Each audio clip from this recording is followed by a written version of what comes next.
And welcome back to the conversation. I'm David Shuster. About a decade ago, I had a remarkable experience, perhaps one of the most rewarding in my career, and that is I worked for a community radio station in Washington, D.C. It was called We Act Radio, and our mantra was do something. It was all about empowering people to be able to change issues in Washington, D.C. through better understanding of them.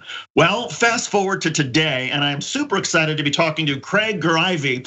He's in Los Angeles, and he's founded something called Rise Together. It is a nonprofit that aims to restore power to people of Los Angeles through informed educational messaging.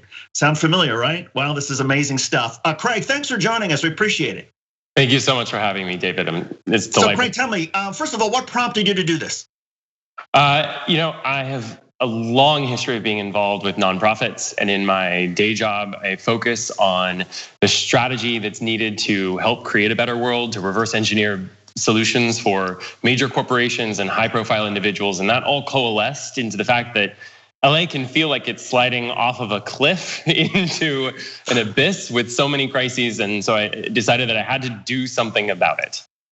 Well, and what you're trying to do is essentially get more civic engagement on issues like homelessness and policing and affordability and crime. There's some argument, and I would run up to this 10 years ago. People say, well, it's not enough for people just to know about these issues. There has to be some way for people to be actively involved. Would you agree with that?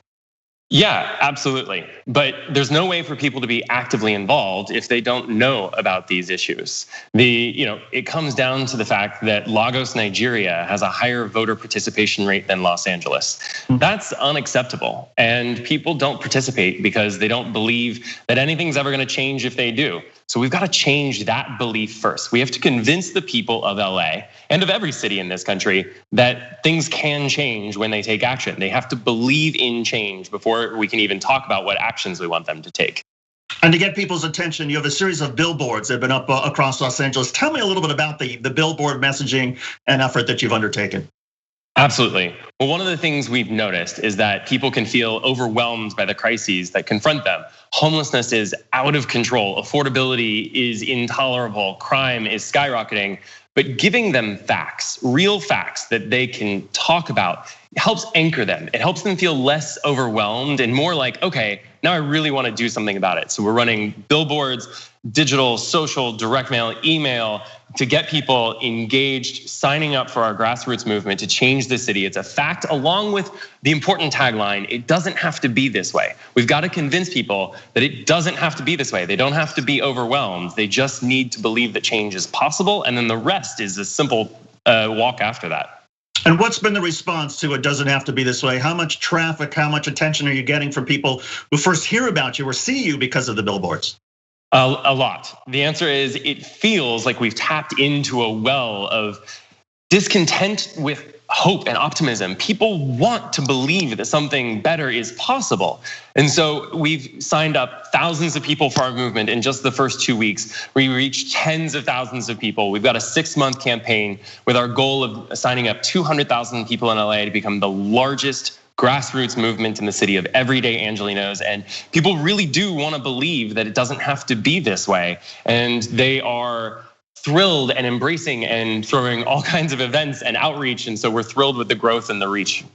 And when people are part of this grassroots movement, is there a movement primarily to get the right people elected who will deal with these issues? Or is part of the movement also about people themselves taking active steps, never mind just voting and their civic engagement, but active steps to do what they can to try to solve some of these issues?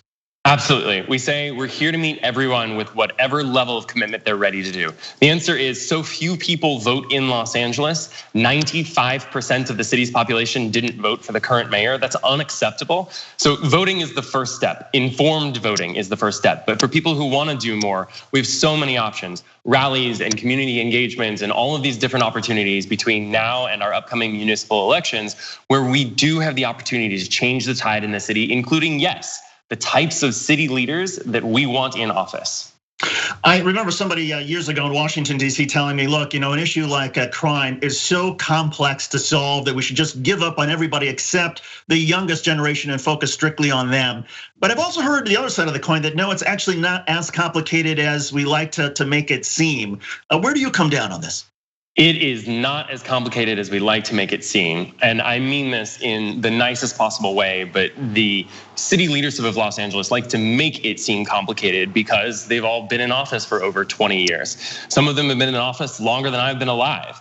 The reality is that it's not that complicated to take proven effective solutions from cities around America to reduce homelessness. 18 cities in America have moved to functional zero long-term homelessness. We can do that too.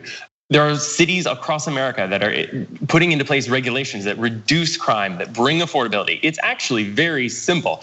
It takes some guts, it takes some willingness to piss some people off, but you can do more and it's not that complicated. Is there one particular solution that you've seen from another city that really jumps out to you as something that you haven't been able to implement yet in Los Angeles, but you would like to try? Absolutely. I think most importantly, Los Angeles is under the same zoning it was in 1946. They've been trying to rezone the city for 10 years and haven't even rezoned one community. It makes it impossible for us to build responsibly, ethically. It makes us impossible to help people be able to long-term afford their rents because we're not building anything new in the right ways anywhere we go. So in affordability, there are proven solutions around this country, but zoning is a first one and people just aren't even aware. 1946 is unacceptable. That's remarkable. What are some of the greatest challenges that you're facing as people, hear about you and they're sort of interested? Is there a difficulty in not only, once people come into the system, say, okay, there's something I like to do. Is there a difficulty in getting them to follow through?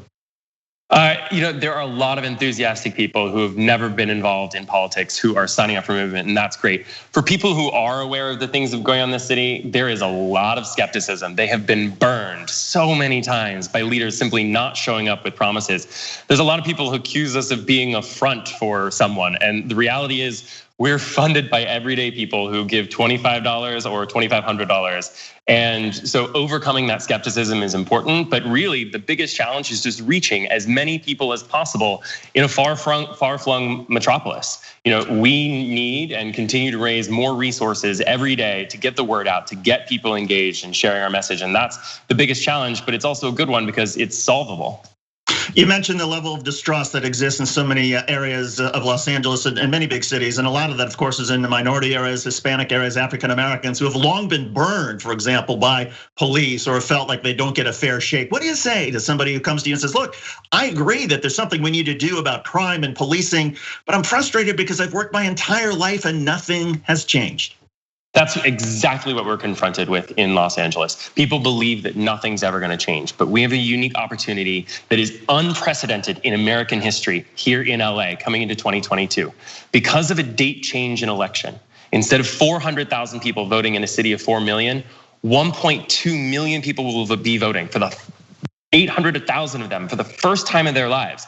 No city in America has ever faced that influx of voters. New voters will outnumber old voters by a 2-to-1 margin. So what I say to all of them is that, yes, I can understand your skepticism, but the reality is we have one shot to flood the system with votes for change, and that's what makes this possible. What have you heard from city leaders, city council members, the establishment political figures in Los Angeles? They are less than thrilled. I've been told we need to work with the system, that this is confrontational, that this is unnecessary, to which I say if 95% of the people in this city did not vote for its current mayor, it's definitely necessary. Now, you mentioned that your day job, you spend a lot of time as a marketing and strategy expert. What would you say is the greatest lesson, whether it's Los Angeles or any city across the United States, can learn about marketing and strategy as they try to implement a grassroots campaign? Absolutely. It's not about what you want to say to the public. It's about what the public's ready to hear. Too often, it's about what they need to hear. Too often, we focus on, oh, well, here's the policy we want to sell in, without thinking about whether people are ready to hear it and engage. That's the whole point of our campaign, is we're meeting people where they are, not how we want them to be. In marketing, we have to reach people with messages that they're ready to embrace, that they can understand. And instead of focusing on what we want to say, it's what they want to say and what they're ready to hear. So for people who, let's say, don't drive and aren't going to see the billboards, what are the ways that the message tries to reach them?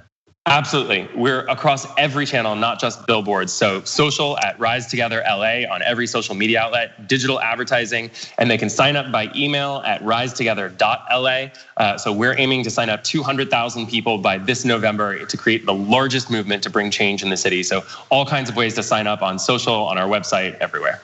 And is there also information and advice in terms of the newer political candidates who are responding well to what you're trying to do so that people can be educated voters and say, okay, my first step, I'm gonna vote, but I'm gonna vote for somebody who's gonna try to implement something different? Absolutely. We're focused on nonpartisan facts and bringing every fact to the table, including about all of the candidates in the field. The best thing that we could have is a competitive field, and we'll have a very public and open, honest, and transparent process to help educate voters about who those are without any bias. Greg Ivey, he is a strategy and marketing expert, and he's also the founder of Rise Together. Again, it's a nonprofit that aims to essentially engage people in Los Angeles in more civic opportunities through education, through information. It's a really remarkable grassroots campaign, Craig, that you've started. And thanks for joining us on the conversation. We appreciate it. Thanks so much for having me. We can save this city. Thanks for watching the Young Turks. Really appreciate it. Another way to show support is through YouTube memberships. You'll get to interact with us more. There's live chat emojis, badges. You've got emojis of me, Anna, John, JR. So those are super fun. But you also get playback of our exclusive member-only shows and specials right after they air. So all of that, all you gotta do is click that join button right underneath the video. Thank you.